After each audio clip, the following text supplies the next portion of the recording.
رسول الله صلی الله علیه وسلم فرمایي چا چې پلار ته په تیز نظر سره وکتل یعنی په رډو سترګو ورته وکتل هغه فرمانبردار نه ده.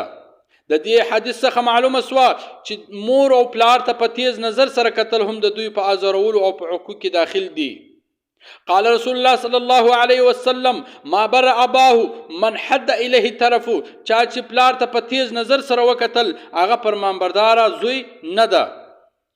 وعن عائشة رضي الله تعالى عنها قالت آت رسول الله صلى الله عليه وسلم رجل معه الشيخ فقال له يا فلان من هذا معك قال أبي قال فلا تمشي أمامه ولا تجلس قبله ولا تدعي باسمه ولا تسب له.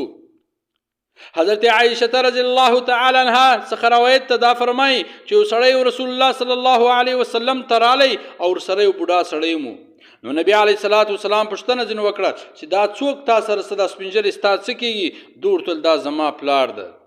نو نبی علیه الصلاۃ والسلام ورته وفرمیل چې خپل د مور او پلار ډېر احترام کوه، مه د دوی تر مخ تګ کوه، مه د دوی مخ ته کښېنه، بلکې انتظار به کوې چې دوی کښېني بیا به تاسې کښېنئ، او مه یې بغیر د ضرورت ته په نامه بوله او مه ښکنځل ورته کوه.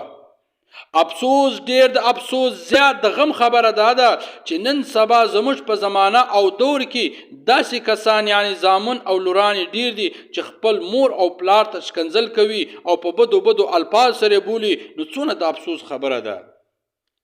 رسول الله صلی الله علیه وسلم فرمایي وای پلار ته په تیز نظر مه ګوره، لیکن نن سبا داسې کسان ستاسې پلار مور په بد نامو سره بوري.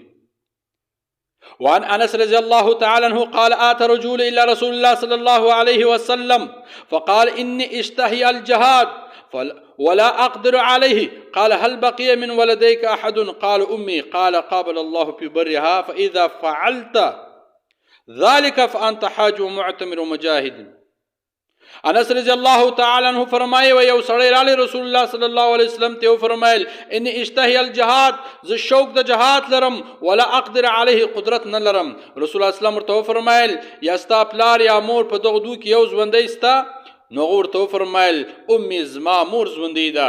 رسول الله صلی الله علیه وسلم ورته فرمایل د مور سره ښه گزاره کوه، د مور خدمت کوه، د مور احترام کوه. فانت حاج بستا حجیه و معتمر بستا عمره والای و مجاهد بستا مجاهد. تا د مور خدمت وکا بس تو مجاهد هم حاجی هم عمره والای.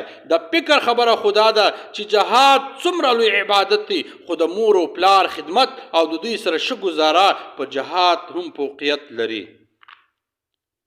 په تفسیر دور منصور او بهقی شریف کې راغلی دی چې حضرت عبدالله ابن مسعود رضی الله تعالی عنہ فرمایي چې د پلار و طرف ته کتل عبادت ته، کعبه شریف ته کتل عبادت دی، د قرآن مجید و طرف ته کتل عبادت دی، د کوم ورور سره چې خدای محبت وي هغه ته کتل عبادت دی. دغه رقم رسول الله صلی الله علیه وسلم فرمایي رضا الله فی رضا الوالد و سخط الله فی سخط الوالد. چې الله راضي کول غواړي نو پلار راضي کا. د الله رضا چې دغه د پلار پر رضا کې ده، د الله ناراضګي چې دغه د پلار په ناراضګي کې ده. کچیر دی پلار خوابه دی او پلار د ناراضه وو نو ته الله نسه خوشاله کولای. یو سړی رالی رسول الله صلی الله علیه وسلم ته وویل ما حق الوالدین اعلی ولدهما؟ قال هما جنتك ونارك. ورته ویل یا رسول الله صلی الله علیه وسلم څه حق ته د مور او پلار په اولاد باندې؟ نو رسول الله صلی الله علیه وسلم ته فرمایل هغه ستا دپاره هم جنت هم جهنم. کچیرې د مور او پلار خدمت احترام ښه سلوک نیکي دې ورسره وکړله خو ستا دپاره جنت ته. که د مور او پلار ازار کړلو جنګ یا پوچ رد دې ورته ویل یا دې په بد نامه بولل نو ستا دپاره څه ده؟ جهنم ده.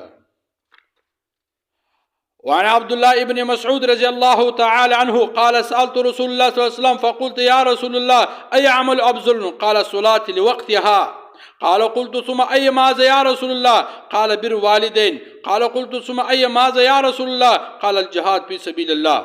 حضرت عبدالله ابن مسعود رضی الله تعالی عنہ فرمایي و ما رسول الله صلی الله علیه وسلم څخه پوښتنه وکړله چې کوم عمل افضل ده؟ رسول الله صلی الله علیه وسلم راته وویل چې لمونځ په خپل وخت سره کول. وای ما ورته وویل بل کوم یو عمل افضل ده؟ وای ده راته وویل د مور و پلار سره نیکي کول. وای ما ورته وویل چې بل کوم یو عمل افضل ده؟ رسول الله صلی الله علیه وسلم راته وفرمایل چې جهاد